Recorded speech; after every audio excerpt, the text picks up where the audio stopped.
Hello and welcome to the EconBuff podcast. I'm your host, Lee Stitzel. With me today is Dr. Kevin Grier. Kevin is the Gordon Tullock Professor of Political Economy and Professor of Political Science at the Free Market Institute and the College of Arts and Sciences at Texas Tech University. Kevin, welcome. Thanks, Lee. Thanks for having me. So, Kevin, our topic today is the road to good governance. And so I just want to start us off with a pretty broad question, and that is, why are so many countries so poor for so long? Okay. Well, thanks, Lee. And it's great to be here. I've enjoyed my time here in Canyon, Texas. And so just to jump right in, income gaps are huge. They're getting bigger. Even though extreme poverty is going down to a certain extent, gaps between countries are getting bigger and bigger. And it's weird because everybody in the poor countries knows what it takes to get rich, but they're not doing it. So my answer to why are so many countries so poor for so long is that they haven't been able to escape kind of their vestigial, primordial governance, and that's a governance that kept the peace by rewarding elites and excluding common people. So part of the reason that we have a gap in those incomes over time is that the countries that have escaped this, they've grown, and it's left these other countries behind. So how much of this is like some actual development problem versus, there's a way that different countries can see how they should be performing economically, and they're just not doing that? I think it's almost 100% the second, right? That, Singapore has shown you don't need a lot of natural resources. Japan has shown you don't need a lot of natural resources. So it's not really that.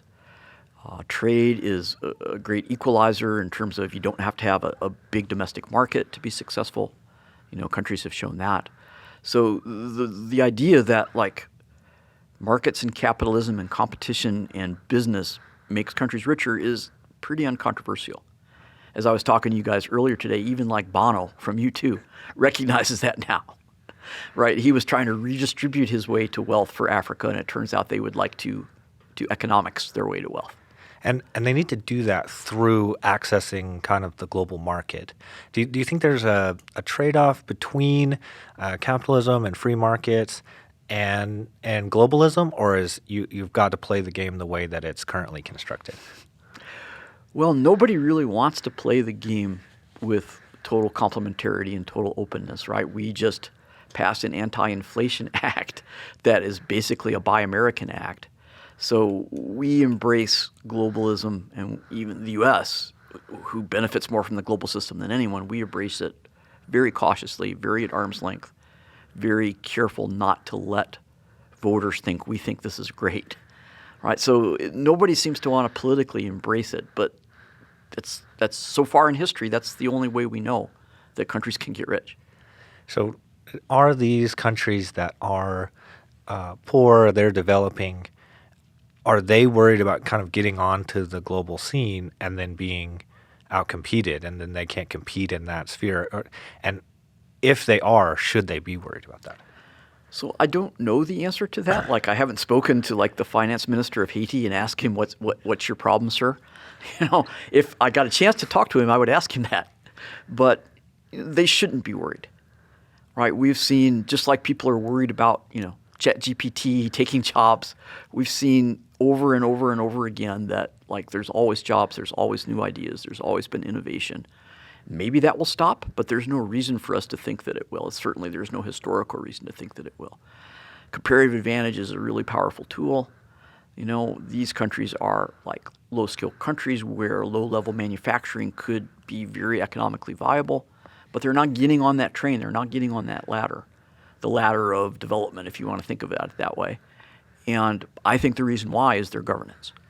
So what role does the state play in getting good governance, and then how is that related to national wealth? So like Adam Smith said, little else is needed to go to extreme opulence from total barbarism than peace, easy taxes, and a tolerable administration of justice. So they need to enforce rules impartially, right? Stay out of the way of private enterprise to a certain extent, keep the peace, right? And that's Adam Smith makes it sound easy. It turns out historically that that's actually really hard. Would you say it's simple but hard, or is Yes. it both complex and hard? I think it's pretty simple, but really hard. So it occurs to me there's a way in which it can be made to sound so easy, but it's not even clear to me that that's what the state, the government of these particular places is even trying to do. So if that's not what they're trying to do, right, we write down our econ models and we put in benevolent dictator. And lots of places have dictators. We probably wouldn't call too many of them benevolent, although, maybe many of them do actually care about their people. I don't know. But they don't seem to be trying to solve for that particular problem. Is that because they can't do that, or is that just not what they're doing? So I think it's a combination, right? I think that, there are people in any of these really poor countries that would like to innovate. They would like to get into the global system. They would like to grow.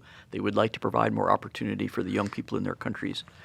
But, that's just not what their government is set up to do, right? Their government is set up to keep the peace by keeping elites pacified, by creating rents or special economic favors, giving them to those elites in rough proportion to their power. This is what North Wallace and Weingast call the natural state or the limited access order. And it's kind of historically what governments have been since the inception of, since the first bandit settled down and put a fence around his people and called it a kingdom, right? That's kind of what government's been set up to do.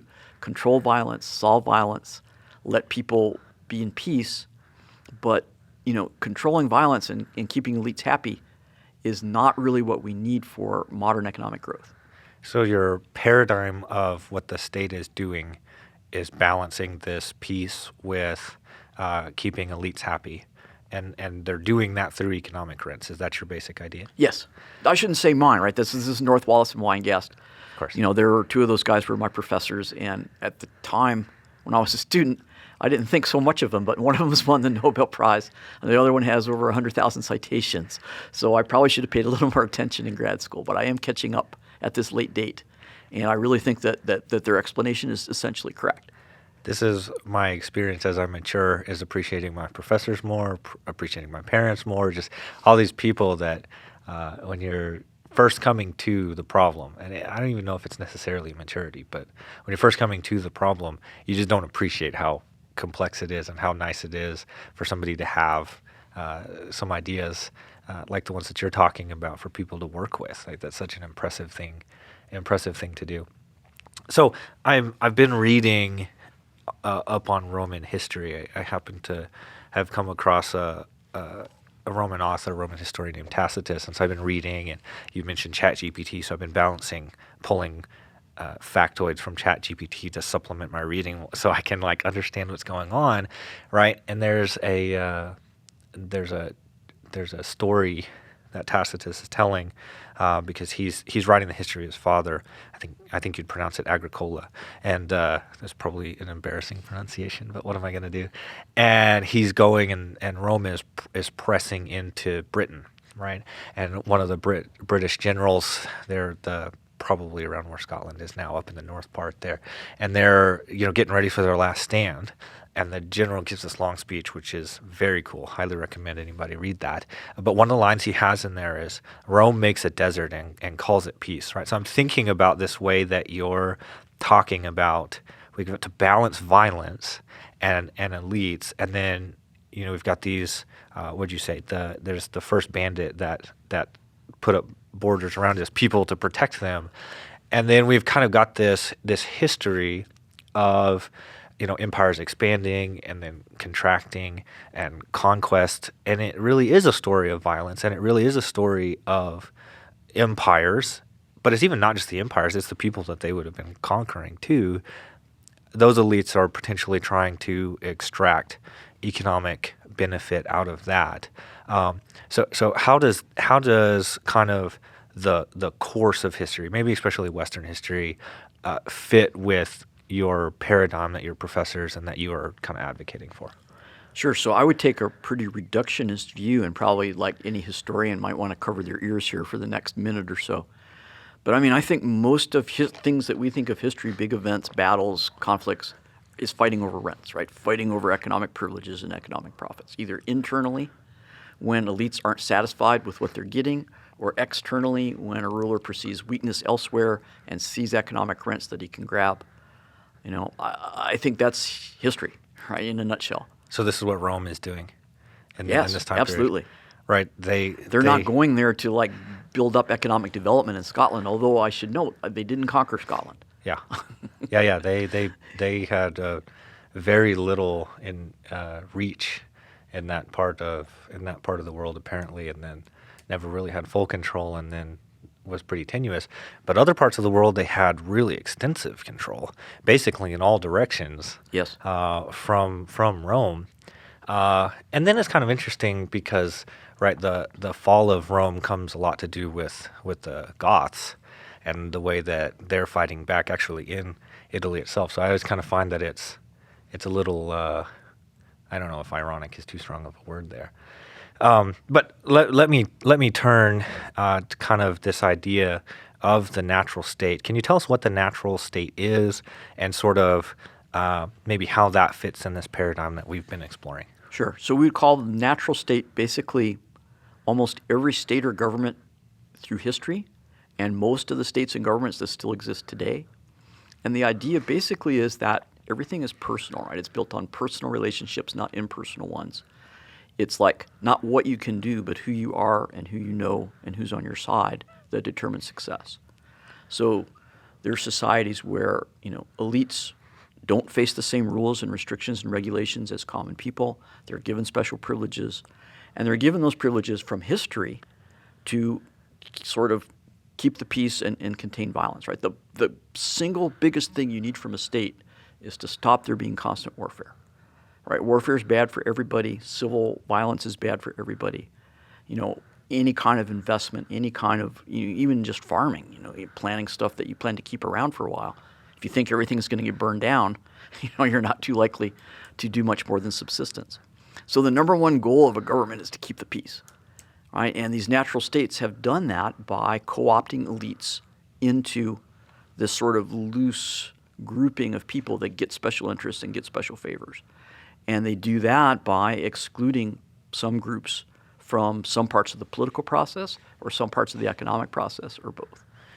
I think it's straightforward based on, the listening audience is going to, live in a world where we get to vote. I think it's straightforward to think about how people are not excluded from the political process. What does it look like for people to be excluded from the economic process? Okay. Well, let me just back up and say you can vote and still essentially be excluded from the political process. Right? In Mexico, for almost 90 years, one party won every single election. That party controlled most of the media in the country. The party itself was who counted the votes at the election. So voting and being included in the political process are not necessarily the same thing. Right? We really would like to think everyone's included, we'd like to see like that competing parties rotate in power. Right? That's kind of like a truer definition of democracy than just having elections. Can one group lose? And if they do lose, will they accept the other group and vice versa? Being excluded from the economic process, African Americans can't play Major League Baseball. Right? Women can't work in factories. Women can't be CEOs. Women can't be doctors. Certain ethnic groups are constrained from going into certain occupations. A very crude version of this would be like the caste system in India, but it happens, all over the world. In your view of this, does it have to be that these people are excluded by law? Because some of what you're talking about can technically be legal, but people's attitudes and cultural customs and stuff don't prevent that, or do prevent that. So there are like heavy-handed laws that do this, like apartheid laws in Rhodesia at the time and in South Africa that just say, hey, this, it's illegal for you to try to do this. And then there's just simply the fact that for example, Eleanor Ostrom, who's the only woman to ever win the Nobel Prize in economics, not one single econ PhD program would take her. Her PhD is in political science because no econ program would take her in. And turned out, she's pretty smart. She won the Nobel Prize, right? Invented a whole new way to think about governing collective, using the collective governance of common pool resources and things like that is amazingly innovative. So just by routine, by custom, by old boys club, by prejudice, whatever it is, that exclusion is what creates the rents for the existing elites. So how does that relate to the state in this case? Is that something you're saying the state needs to eradicate and thereby demonstrate that it's achieved this higher level of equality, or is that a byproduct? Is that emergent? How does that play That's out? a really good question. So the way I see it is like if the state or the government or the country, wishes to become prosperous, right? They need peace, they need justice, and they need a tolerable administration and easy taxes and a tolerable administration of justice, right? And that's hard to do when your whole system for centuries has been set up to keep the peace by keeping powerful groups satisfied by giving them economic rents. It's just fundamental, that idea of a limited access order is just fundamentally opposed to like modern economic growth, where we have innovation, where it's ideas that matter, where everybody needs to be included. And so that's kind of the central puzzle it's not so much, to me, it's not so much why are there still so many natural states? To me, it's like, how in the heck did anybody ever get out of this trap to a more open state, to a more inclusive state? There's kind of two directions we can go here, but I really want to ask this question, which is, you've talked about this idea of these rents to elites, and then you've talked about this idea of equality before the law. Obviously, those have an enormous amount of interplay between those things.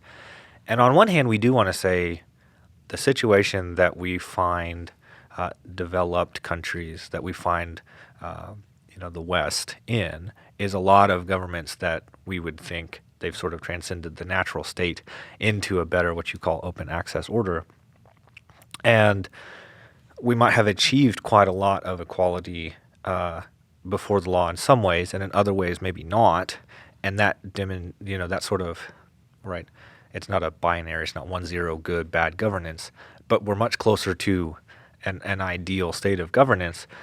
And yet, I think a case could be made pretty strongly that we still see a lot of rents going to elites in the current economies, even in places that we would say have better governance. What's your thoughts on that and what that means for the state of governance today? Sure. So rich people in America have a lot of influence. I don't think there's any denying that.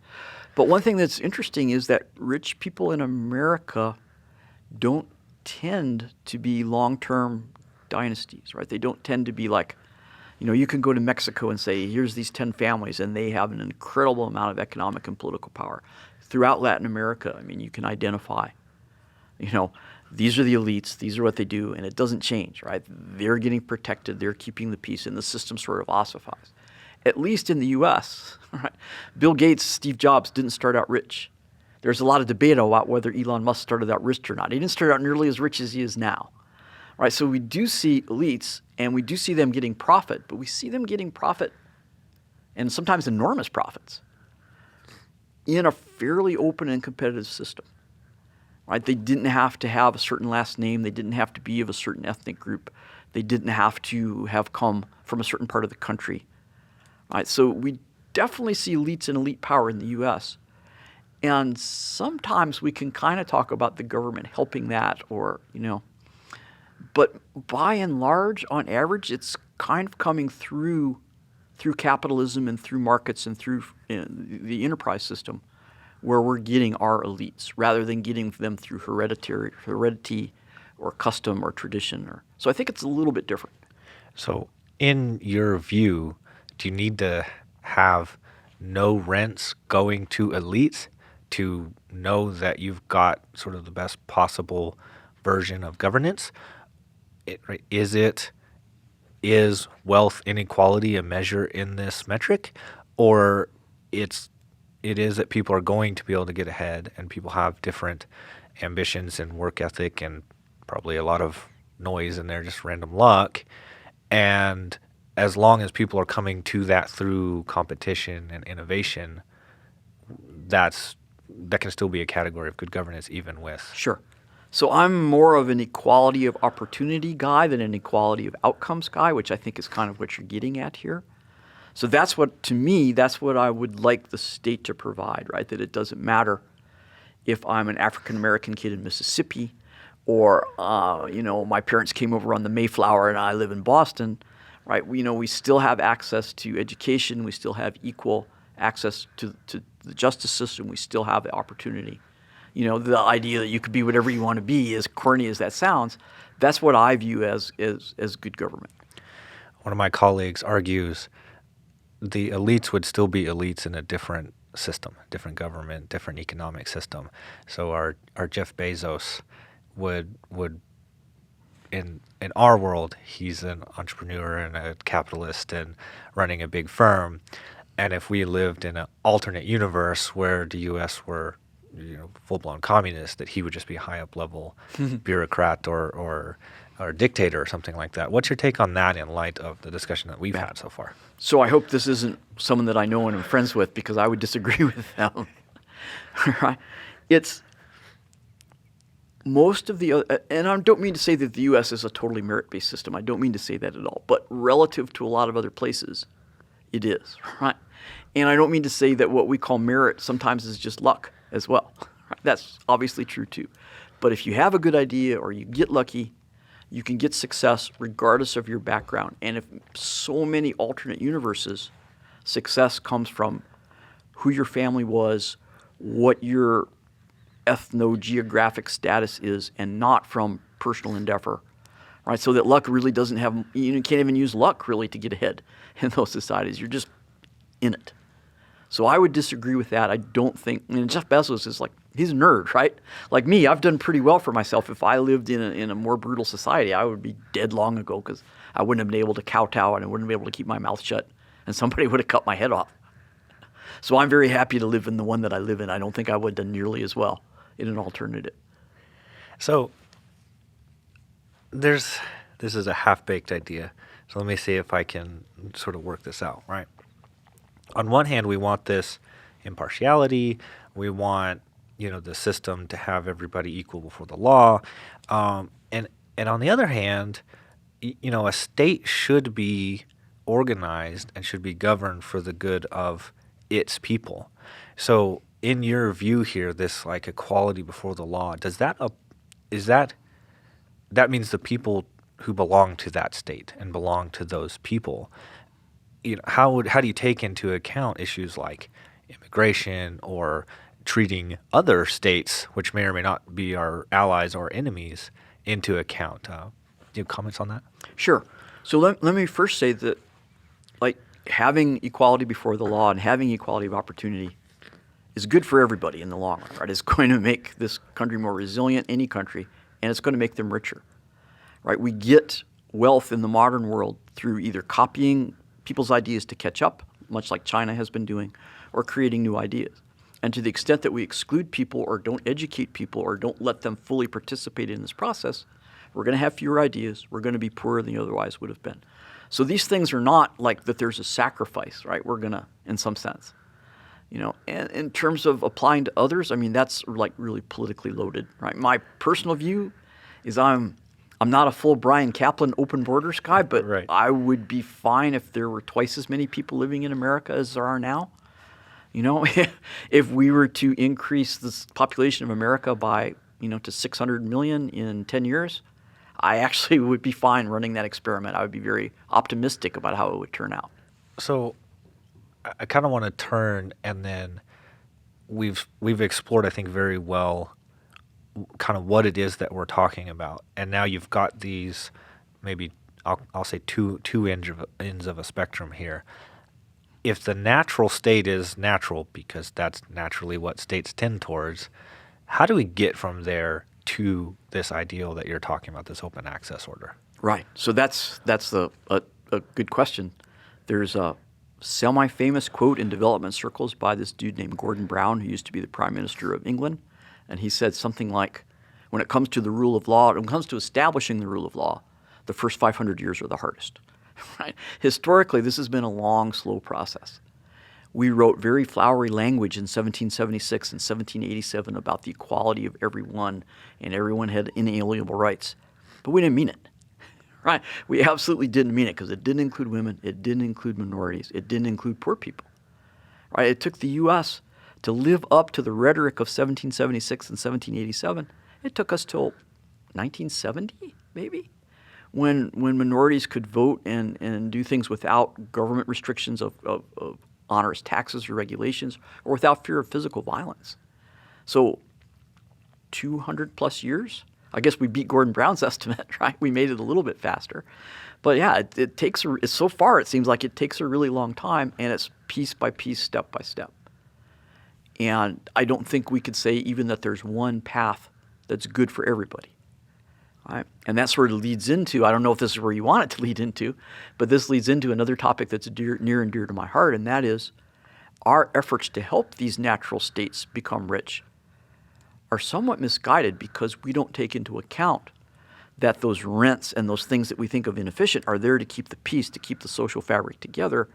And just telling them to be like Denmark or be like the U.S., they know that, right? They know if they didn't have corruption, if they had equality of the law, if the judges were honest, things would be a lot better. They know that. They just can't get there. And one reason why they can't get there is because, their society is set up that those things are actually serving a function. Those inefficiencies are serving a valuable function, keeping elites satisfied, keeping elites, with the program. Yeah, that's exactly where I wanted to go with that.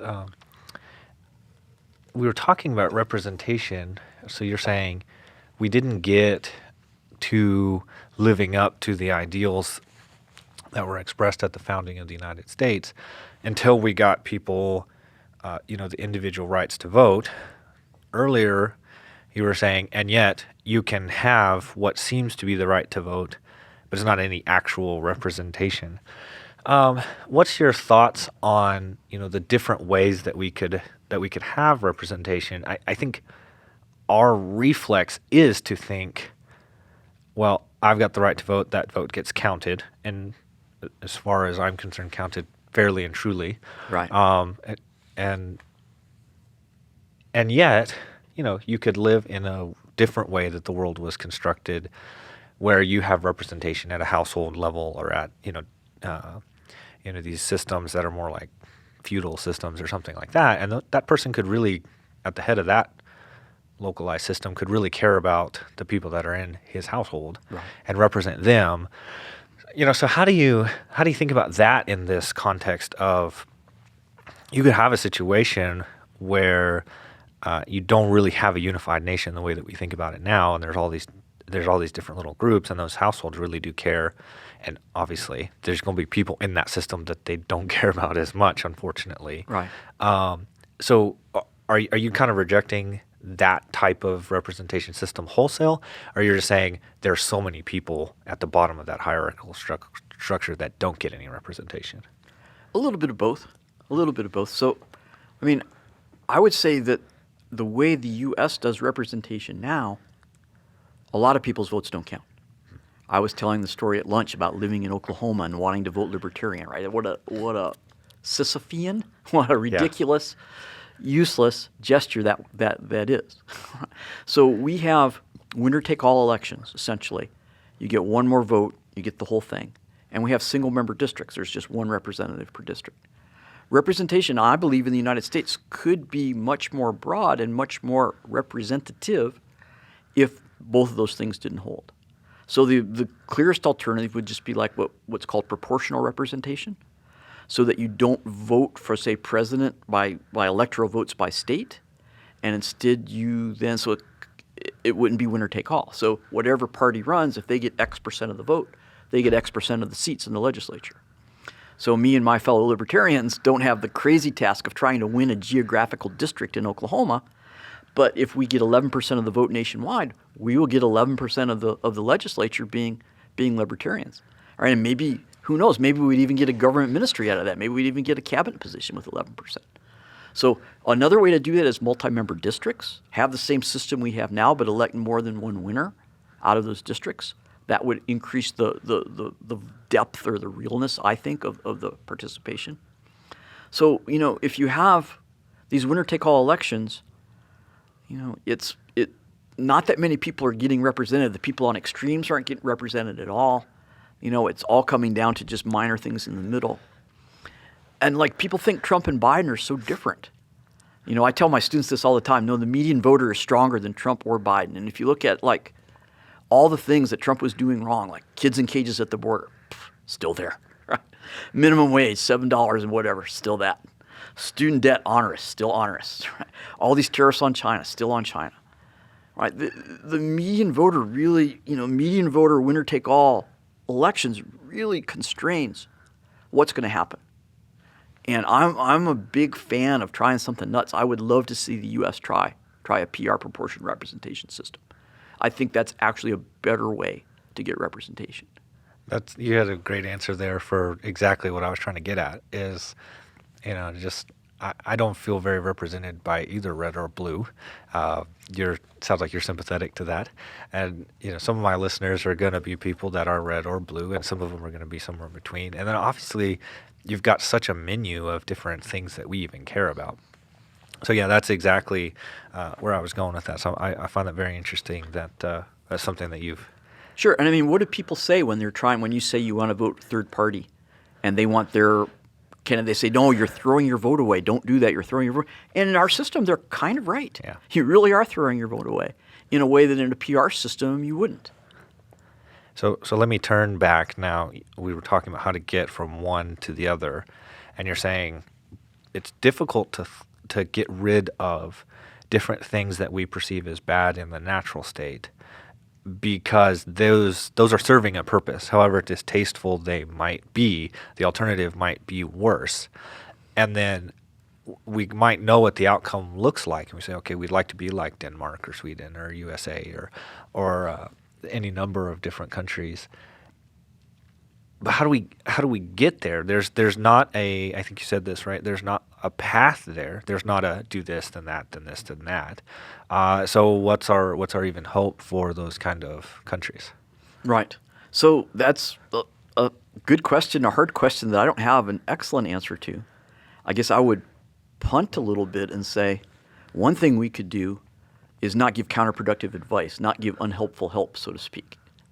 And, you can kind of summarize what the World Bank, what UNICEF, the United Nations, what the British Development Agency, what U.S. development agencies, they essentially want the country they're trying to help to adapt the bureaucratic, institutional, constitutional structure that the rich countries have.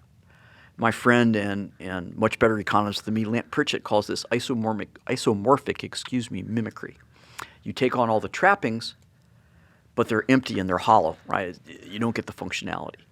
So that, I think, is a pretty big indictment of our international aid programs, both internationally and within the U.S., is that we don't realize that these inefficiencies we're telling them to get rid of, we don't realize that those are functional, that they're serving a purpose, right? We don't realize that if they don't have the capabilities in place, that just setting up these institutions is like, after World War II in the Pacific Islands, there were things called cargo cults.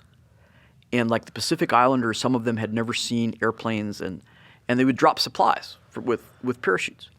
And some of these islanders, and if the war was over, it was over, and the islanders missed the stuff. Some of them would build papier-mâché airplanes, right, to try to mimic what they saw in hoping of getting the outcome, the supplies. So I call this like cargo cult economics, right? That if we build some facsimile of the delivery mechanism, we'll get the stuff. And that hasn't proven out. That hasn't proven out at all. So what you're saying is we could have what looks like the types of institutions that we want to have, but they're not actually doing anything. And that's a fascinating idea. But it even occurs to me there's a different way where we can kind of have this we could have a system where we could actually have one of these institutions and it work in one way or another. But if you don't have the other things, are you going to be able to keep it? So let's say we had a good, independent, fair justice system, but everything else in the country is corrupt. Everything else is back at the natural state, and everything else is personal, is nepotism, is corrupt. Mm-hmm. Are you going to be able to even keep, even if that's even if it's not mimicry? Yes.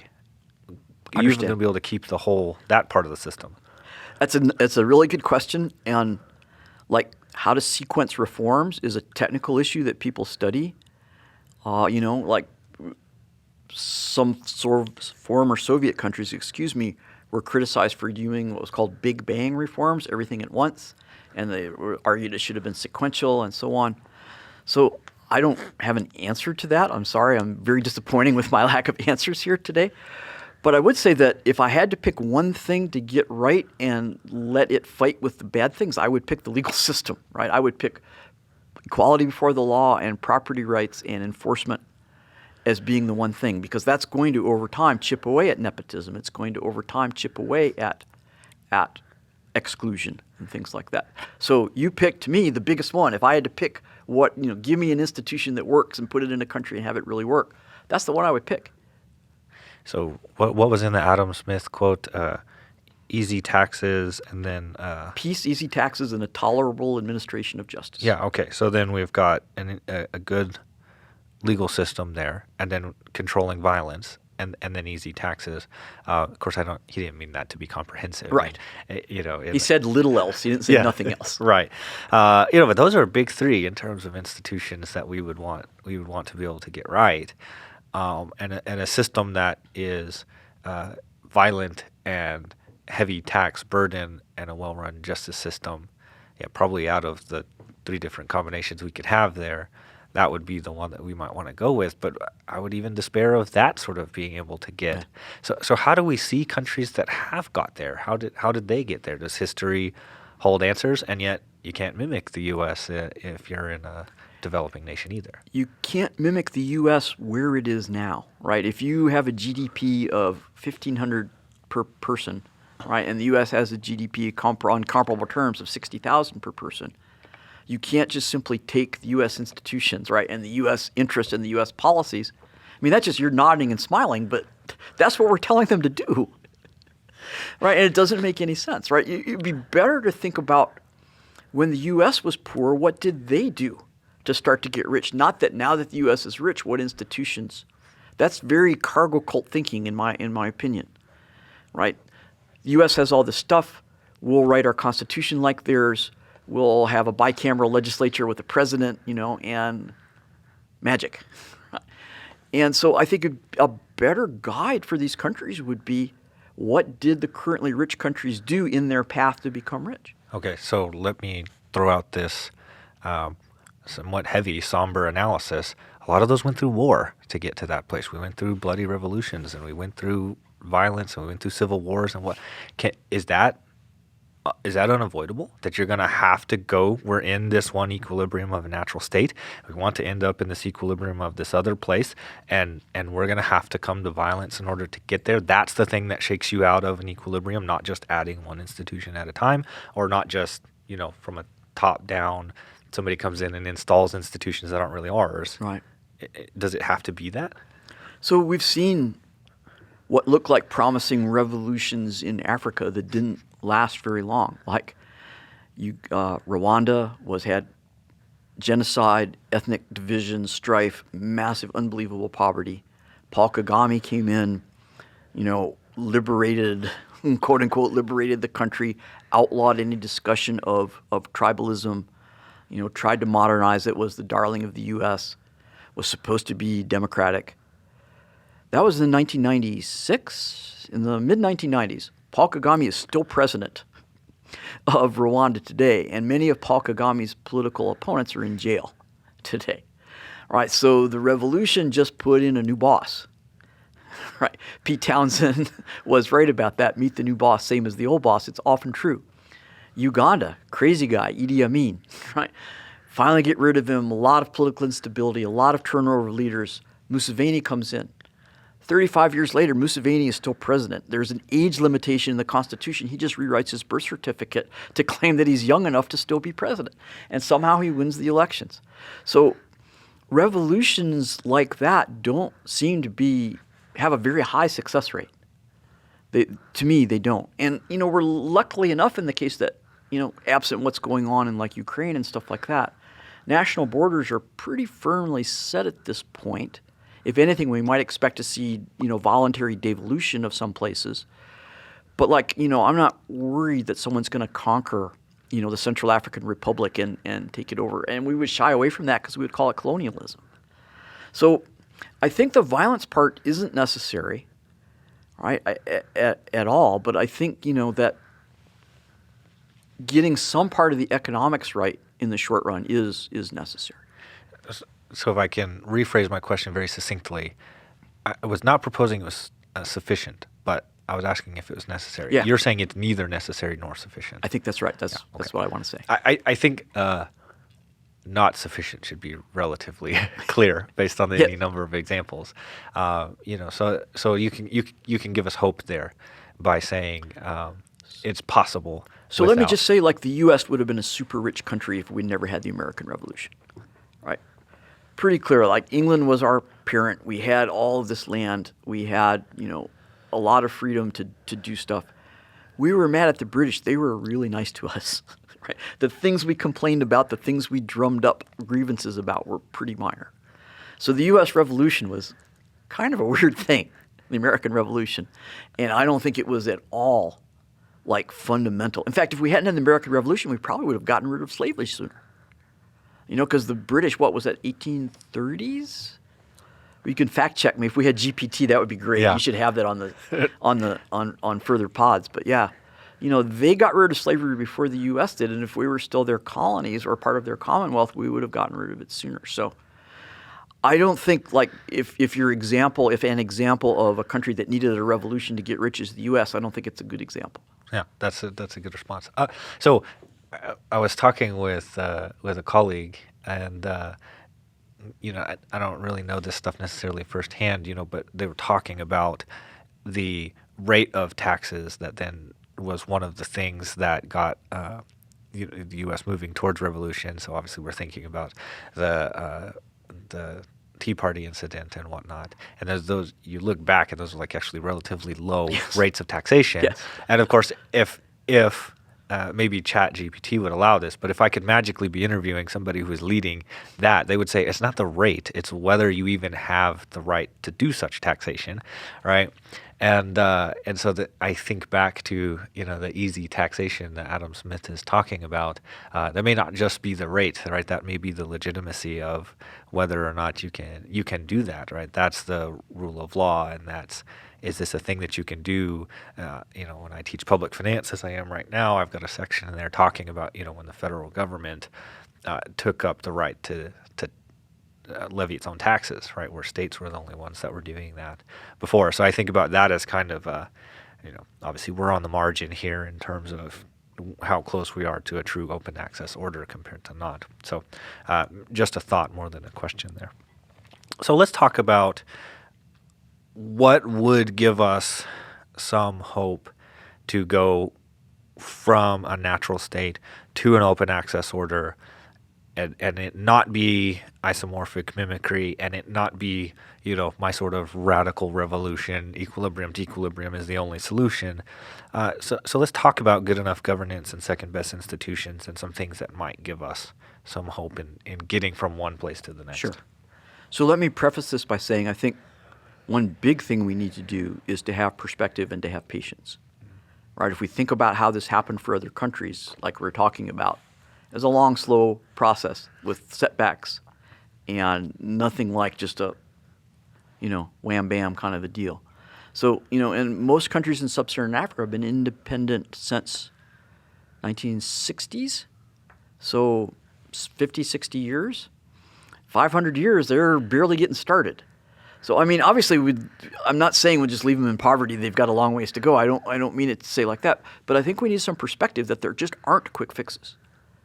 There's not a quick way to reorient your government from protecting elites to keep the peace to promoting innovation and enforcing equality and enforcing transparency. That's a 180-degree turn in governance. And it's not going to happen, historically at least, it hasn't yet happened quickly. So that would be my first thing, is to say we need some perspective, and we need to understand that if we're searching for magic bullets and quick fixes, I don't think we're going to find them. The second thing I would say, and more substantively thing I would say, is that this idea of cargo cult or isomorphic mimicry is not working, and it's not going to work. And a moment's reflection should make us believe that it's not going to work, right? It's not taking into account the context and the situation that's currently there. It's telling these governments, you know, this stuff you've been doing for hundreds of years that have kept the peace and kept you in power? Yeah, don't do that anymore. Right? Do the opposite. Not surprisingly, they'll sign the papers. You know, the United Nations Treaty Against Corruption has 181 countries to sign it. Robin and I were only able to find about 25 countries that actually did something about corruption when we looked at the numbers and not the signatures. So, you know, they'll sign the papers, but that doesn't mean they're doing the thing. They're talking the talk. It doesn't mean they're walking the walk. So I think we need to, in some sense, give up on this idea that the way to get development is to give them the same government we have now.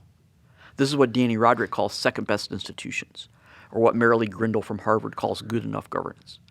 So anything that sort of nudges these countries to get some wealth, to get some progress, to be able to show, like, look, this is working, this will work, look, you know, is helpful. So, like, you want me to talk about some examples of this? Yeah, absolutely. Okay. So, like, one example would be like special economic zones, right? That's not neoclassical, neoliberal accepted policy, right? The whole country should have the same. The whole country should be an enterprise zone, you know? But the problem is, like, elites don't really want that. They're controlling what they're controlling. They don't want entry. They don't want competition. They don't really want innovation if they cannot control it, right? So what did Mexico do? Bless their hearts, right? They said, hey, look, let's just take this little strip of land along the border, just and we'll call it Maquiladora, and we'll let them, like, not have all these crazy regulations, and we'll let them export to the U.S., and we'll see if we can build up manufacturing. And it kind of worked. And then over time, what they did was they expanded the geographic reach of what could be counted as a Maquiladora area. Like, there's places now deep into Mexico that have that distinction of being in the Maquiladora, the border, special economic zone. So one way to think about doing it is just like a kind of a demonstration project, right? Don't worry, elites, you're fine. You've got 99% of the country. Everything's fine. We're not doing anything radical. Let's just have a little fun over here and see what's going to happen. And then over time, more people see that, more people want to do it. Even elites might get it into their head, hey, if this country was 10 times richer, I could be better off even if I don't have all my special privileges. All right, so that's one way of thinking about it. And that area on the border is not exactly the most economic, it wasn't the most economically rich and vibrant area. We'd actually had Robin here at WT in order to talk to some of our students about that, and she was talking about how rough this geographic terrain was and sort of not very productive for any number of reasons, transport, agriculture, etc. And yet economic freedom is so powerful. Yeah. That's just an enormous. The other thing that I was going to comment there, we study special economic zones under a variety of different names when it's done here in the United States, and we always find, well, this is bad, and it has all these bad outcomes because the whole United States is a special economic zone. So any type of subzone like that is just a rent-seeking machine, right? But when it's actually relative to the rest of the country, when it's actually economic freedom, it's actually going to bring big benefits, and that's kind of this idea of second best institution. Yes. So did you have another example that you wanted to just cover? to follow up on this, like China did something relatively similar. China, you know, is more authoritarian than Mexico, but they started their transition to capitalism by special economic zones in certain places, by allowing certain kinds of firms to export, just slowly, you know, just trying to keep the existing elites pacified. You know, it's kind of like an act, you know, like, look over here, you're fine, everything's the same. And then over here on the other side, oh, we're doing something pretty interesting. You know, and that can get momentum. So that I think is a great example of things that, like, you know, a neoliberal, neoclassical economist would say, no, don't do that. It's bad. It's rent-seeking. But could actually be helpful. So in this case, an elite that had a higher percentage control of a smaller economy is worse off than one that has a lower percentage control of a larger, more productive economy. And so we kind of get at that idea that we talk about in economics, that development is not a zero-sum game, right? It's not if I'm growing, you must necessarily be contracting. So allowing for special economic zones that then become larger, that get more and more growth, that can be a situation where I think you alluded to this, right? The elite could say, I might have less control, but the economy is 10 times larger. I might rather have that as an elite. A smaller slice of a much bigger pie. Yeah. Yes. So, do you, this might be an impossible question. Do you eventually, if you're in a nation like this that's got special economic zones or other types of second best institutions, do you eventually have to extract yourself from that? Or what do those kind of institutions look like? So I think so. Like, I don't know the answer to that, but I think so. I mean, no country has got to like the frontier of like U.S., U.S., South Korea, the richest countries, Norway, Sweden. No country has got to that without pretty liberal, pretty transparent, pretty open. We think of Sweden as like this big welfare state, but Sweden has a pretty open economy in terms of, businesses and what you can do and things like that. So I think to get all the way there, yeah, like Mexico, is still not very rich. They're way better off than the basket case countries, right? They're, in the teens somewhere, 15, 16, 17. And these are all like internationally adjusted dollars, so they don't match up to the numbers you might read in the paper. But Mexico's probably at a third of the U.S., close to a third of the U.S. standard of living. China, for all its advances, is still poorer than Mexico. So, but they're way better off than China was in the 1970s, right? They're way, way better off than they were in the 1970s. So it's a long process. Will China get there? Will they be able to have equality before the law for everybody? I don't know. I would predict that they won't ever get as rich as us if they don't get that. But we'll see. So is there a chicken or the egg sort of problem here? You get economic growth, then you get better governance, then you get more economic growth. Do you get better governance, and then you get economic growth, and then you get better governance? What do we even have a sense of how to tackle that problem? So I think in some sense it's a virtuous cycle. If you get one thing going, then it's easier to get something else. This is working really well. It's easier for the elites to agree, well, let's expand a little bit more, and that works really well. And so you just slowly. What is the expression? If you put a frog in a pot of water at room temperature, and then you just slowly turn the temperature up, he doesn't realize he's being cooked. Something like that. Right? We could try to boil the frog that way, degree by degree, is possible. On the chicken and egg part, though, I do think that's a real concern. And that is, once a country gets rich and innovative and interconnected, then violence is like unthinkably costly for everybody, because everything is linked. Violence in one place affects everywhere else. So if we could put these elites in a super connected, super innovative world, they wouldn't resort to violence to protect their rents because it wouldn't be self-interested of them to do so. But we got to get there for them not to want to use violence. And that's tough, right? That's what North and Wallace call the violence trap. So we've got a violence trap. You mentioned earlier also corruption and how many states nominally agreed to this kind of thing, but then there was so little reform on that front. And you were alluding to the benefits of corruption reform. Can you talk a little bit about what those benefits are, and then maybe turn to, if there's so much benefit there, why is corruption reform so rare? Sure. So it's just forthcoming now for publication, a paper by myself, Robin Grier, my partner, and a colleague of ours at Texas Tech, Jamie Pavlik. And we were able to show, using the best statistical techniques we can, given that it's not a random experiment. We use matching and we use difference and differences. We're able to show that countries that have discrete, noticeable increases in their anti-corruption indexes that are sustained for at least 10 years, that those countries experience a really big economic benefit, like surprisingly big, like 20% increase in GDP over after a decade. Yeah. And that's massive. That's huge. That's bigger than any kind of development policy we could think of for the country to do, right? It's amazing. But we only found 27 cases of this in 35 years. So the natural question would be, if this is so great, why doesn't everybody do it?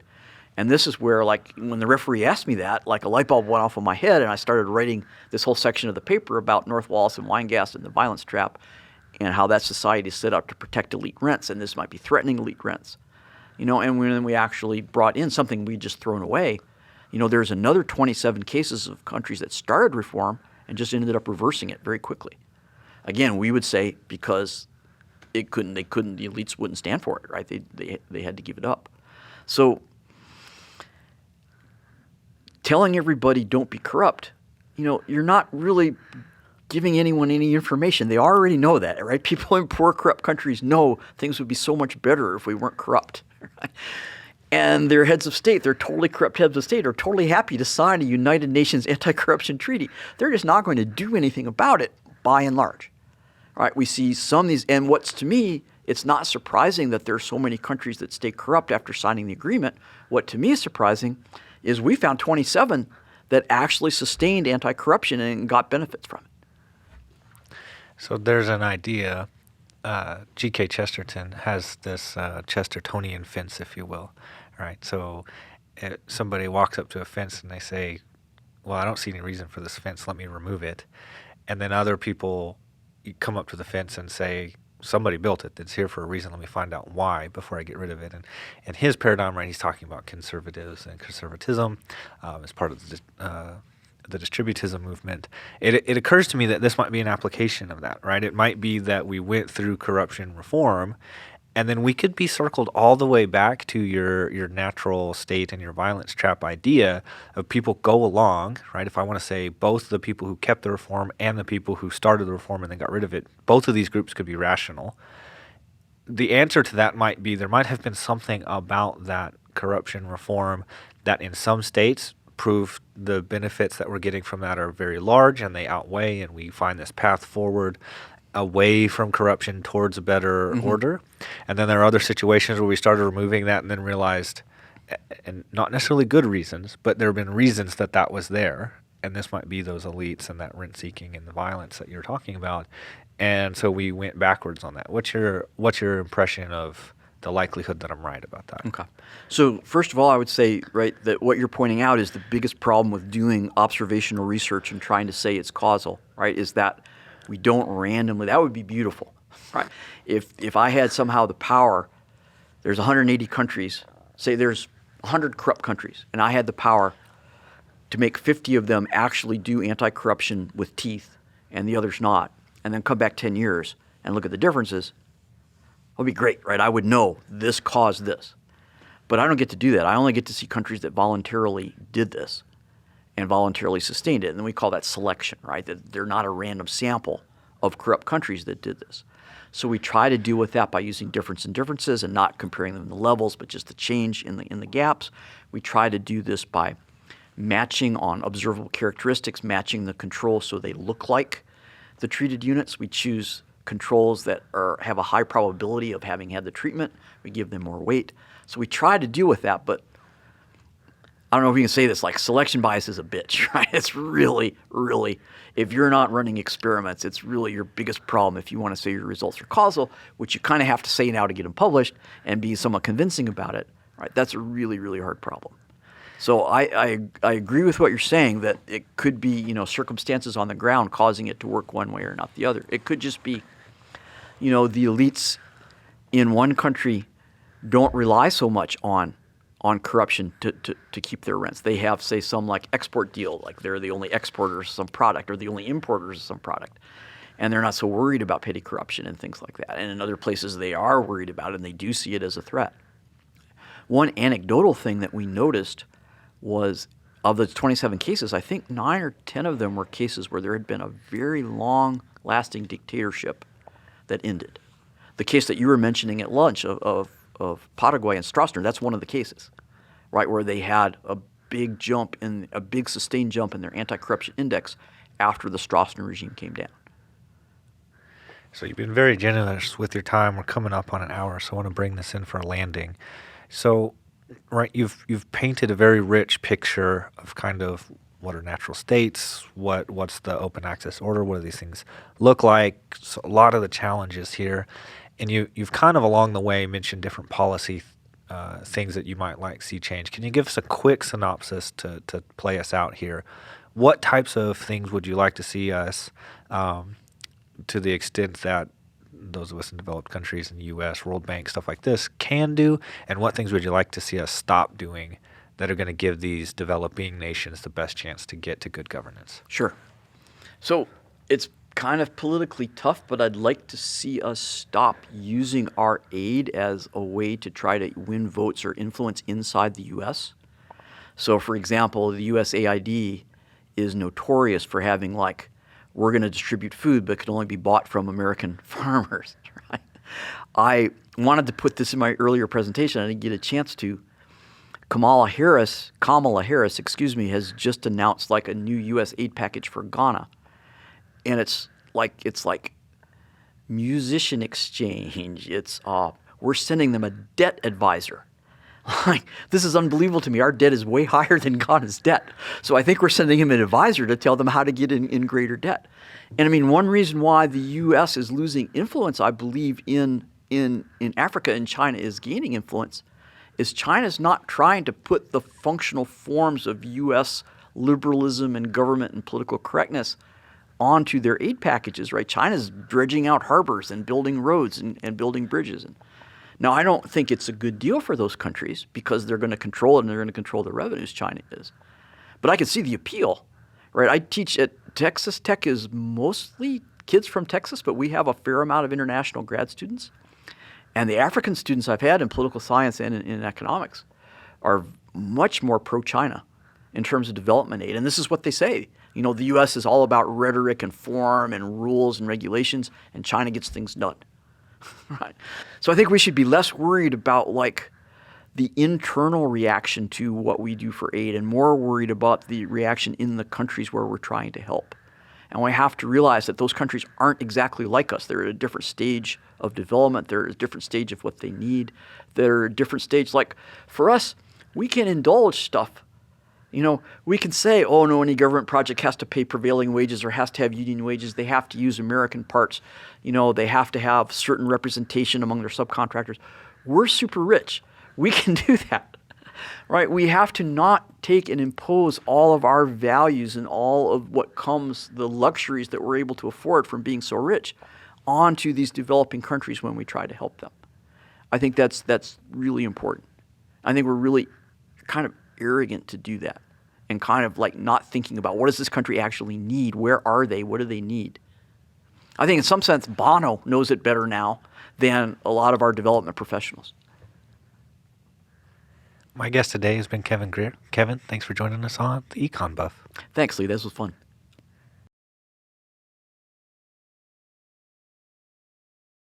Thank you for listening to this episode of the EconBuff. You can find all previous episodes on YouTube at EconBuff Podcast.